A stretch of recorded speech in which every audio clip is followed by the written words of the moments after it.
What is up guys, the Strong Boys 19 here. So for this very special episode for Classic Albums Revisited, where I'm going to be reviewing one of my favorite albums of all time, this record that I'm going to review is going to celebrate its 50th anniversary on the 30th of this month, as I mistakenly said it was the 20th a few videos ago. And the last video of this segment that I've done was for Kid A by Radiohead. So for this review, I'm going to be talking about the highly iconic and beloved Bitches Brew by Miles Davis. Bitches Brew is a studio double album by American jazz musician, composer and bandleader Miles Davis, released on the 30th of March 1970 on Columbia Records, as well as tons of the other Miles Davis albums before and after that came out through that label. This was one of the first albums that Miles wanted to experiment and release music that no other jazz musician had done before. According to many of the fans, a lot of the people say Miles in the Sky was the very first album that Miles had released a jazz fusion album, because the previous albums from his career earlier on, he released records in different genres like post-bop and modal jazz, and records involving orchestrations. This is the follow-up to the classic 1969 album, In a Silent Way. And In a Silent Way was the turning point for Miles, where he wanted to take things very seriously in his experimentation. This album was recorded in a few days from August 19th to the 21st in 1969 inside Studio B in Columbia, New York City. Upon release, the album received mixed reviews due to its unconventional style and experimental sound. However, it gained momentum and became Davis's highest charting album on the US Billboard 200, with the number peak at 35. And it's also his fastest selling album at the time, when it was certified gold by the Recording Industry Association of America in 1976 for 500,000 copies. The next year after the album's release, it won a Grammy Award for Best Large Jazz Ensemble Album. In many years later, the album has been regarded as one of jazz's greatest albums and a very influential record in the jazz rock genre, as well as an influence for musicians from the rock and funk scenes. In 1998, Columbia released the Complete Bitches Brew Sessions, a 4-disc box set that includes the original album and previously unreleased material. In 2003, it was certified platinum for selling 1 million copies. Bitches Brew has been a record that so many people at the time of this album's release, very unfortunate and so dismissive. Critics at the time of this release were mostly negative on this album, talking about the album as directionless, out of tune, and all of this pompous garbage. And when Miles went electric on this period, people were not having it, because a lot of his success at the time had been huge on his stardom, from records like Kind of Blue to Sketches of Spain, Porgy and Bess. For anyone that wants to get into Miles's catalogue of albums, I would obviously recommend Kind of Blue, hence it was that record alone that got me into Miles's music. A lot of his albums before he signed to Columbia Records were from the Prestige record label from the 50s to the 60s until he signed to Columbia Records, and that is arguably the time on a lot of the people's reactions on Miles's music, because the Columbia era was more of the most popular and iconic period for Miles.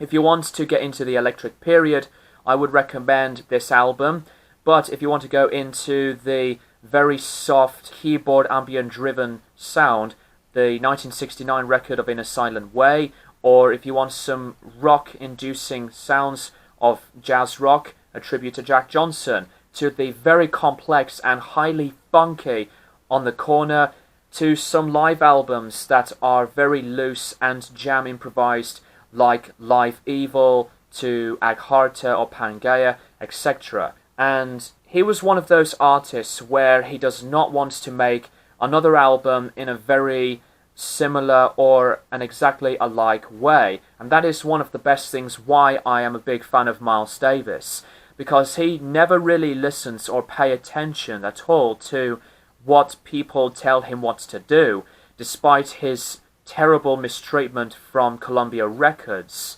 of not giving him a lot of money and giving him more gifts than money, which is insulting. The iconic artwork was done by Matty Clarwain, and he also did the cover art for Live Evil, which was the follow-up live album after Bitches Brew and Tribute to Jack Johnson. I absolutely admire the artwork. It's one of my top favourite album covers of all time. I love how it looks from the colours and its pretty, trippy, psychedelic looking presentation. For 6 tracks, this lineup is pretty insane the more you think about it. So for the lineup, to play with Miles, you've got Wayne Shorter on soprano sax, to Benny Maupin on the bass clarinet, the 2 electric pianists. On the left side is Joe Zawinul and Chick Corea on the right, Larry Young on electric piano as well, John McLaughlin on electric guitar, and the first album that he worked with Miles was from In a Silent Way. Dave Holland on the double bass and bass guitar, same with Harvey Brooks on the bass, Lenny White on the left side of the drums to Jack DeJohnette on the right, Don Elias on the congas and drums on the left, Juma Santos, Billy Cobham on drums on the left side. For the track Fio, I might have mispronounced that, I apologize, which is a track that was actually done on this album's sessions that would later on be included on the Big Fun album. Arto Moreira on the percussion. So that is a really massive lineup. The opening song, Pharos Dance, was written by Joe, and also Sanctuary, the closing track, was written by Wayne Shorter. As with the rest of the album's music, it was written by Miles. And Pharos Dance opens the album with these gentle drumming patterns to these electric piano sounds, and then fading in with these swirling noises of that instrument, along with the accompaniment of the guitars and the bass coming in. It fades in into this wholly improvisational jam, as well as these tight beats from both Lenny and Jack. It is pretty crazy that both of them together all syncopate each other instead of making various beats, because otherwise it'll just be, a bunch of noise. Like another classic album that I love, which is Ascension by John Coltrane. But anyway, Pharos Dance is pretty much what you would expect from the rest of the album, because the instrumentation, not only it's very jam-based, but for some strange reason at the same time, I think about it at some points it's quite structured, because when you work with a big name like Miles, you would get a piece of sheet paper and to think of some ideas, write it down, and then use what you wrote and put it into this kind of music and go play it on a loop and let the other musicians do these jams and these colourful improvisations. And the instrumentation can go in various different volumes, from being very soft and gentle, and then some points it just gets louder and abrasive, to at some points complete chaos.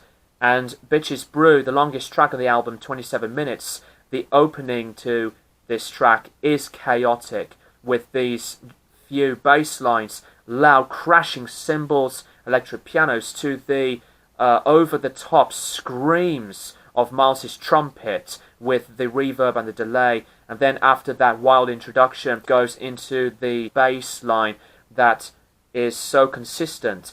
And what I love about this kind of instrumentation, not only on Bitches Brew but for the entire album, is that they really take it so seriously, and to think of some kind of idea and pattern that would be a big connection to what is going on.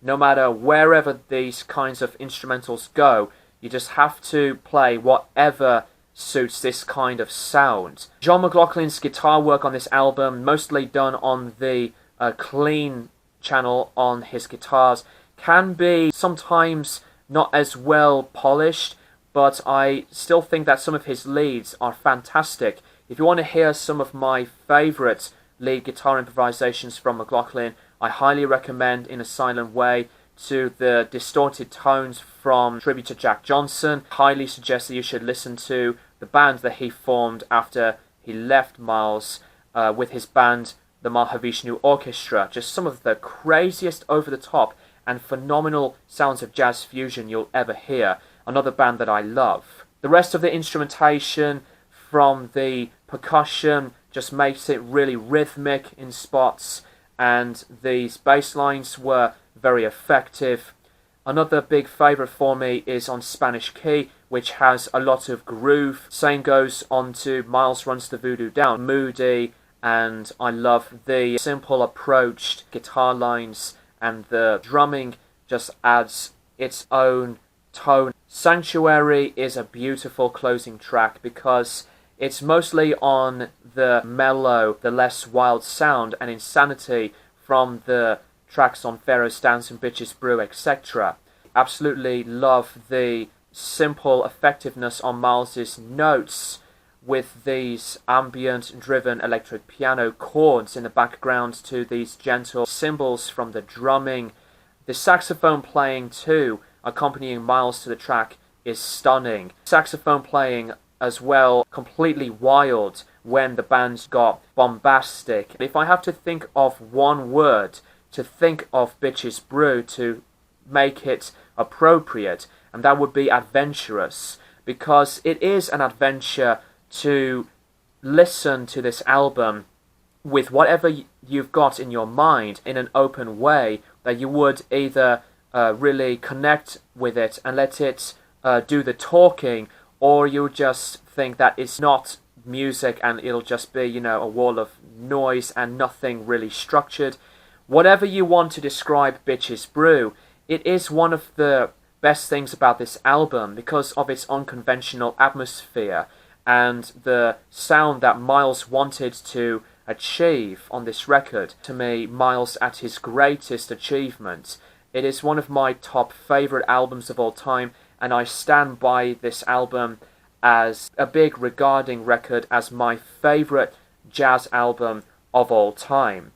So I highly advise you to check out this album. Please let me know what you think of the album in the comments below, and I am so looking forward to see what you really think about this album. I had actually revisited this album earlier today, and it's still a phenomenal, joyous, and a brilliant revisit for me because I hadn't played the album for that long. But Bitches Brew's music and reputation is still massive and huge to this very day. Check it out. Let me know what you think of the album. Thank you guys for watching, and I will keep you guys posted for more videos in the near future.